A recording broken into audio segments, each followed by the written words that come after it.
జై కనక, జై కనక, జై జై కనక.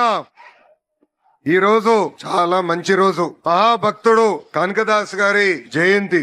అంతేకాదు కనకదాస్ గారి జయంతిని ఏకంగా ప్రభుత్వ పండగ ఈ రోజు నుంచి మనం నిర్వహించుకుంటాం జరుగుతుంది. ఈ రోజు పెద్ద ఎత్తున కనకదాస్ గారి విగ్రహం కూడా మన ఆవిష్కరణ చేసుకుంటాం కూడా నాకు చాలా చాలా ఆనందంగా ఉంది. ఇది కేవలం ఒక కార్యక్రమం కాదు, 3 కార్యక్రమాలు ఈ రోజు మనం నిర్వహించుకుంటాం జరుగుతుంది. కనకదాస్ గారు ఆయన రాసిన గొప్ప పాటలతో ఏకంగా కృష్ణుని కూడా తన వైపుని తిప్పుకున్నారు. ప్రజల్లో ఏకంగా దైవ భక్తిని పెంచారు మన కనకదాసు గారు. ప్రజల్లో చైతన్యం తీసుకొచ్చారు. ఏకంగా ఆయన జీవితాన్ని ప్రజల కోసం అంకితం చేస్తాం జరిగింది. చిన్న వయసులో అద్భుతంగా చదివి సైన్యంలో చేరి ఏకంగా యుద్ధాల్లో కూడా ఆయన పాల్గొనడం జరిగింది. దాని తర్వాత భక్తికి ప్రజలకి ఆయన అహర్నిశలు సేవ చేస్తాం జరిగింది. ఒక రోజు కనకదాసు గారి గురు నీకు మోక్షం పొందాలా లేదా అని అడిగినప్పుడు ఆయన ఒక్క మాటే చెప్పారు, ఏ రోజైతే మనకి అహంకారం తగ్గుతుందో ఆ రోజే మనకి మోక్షం దొరుకుతుందని చెప్పిన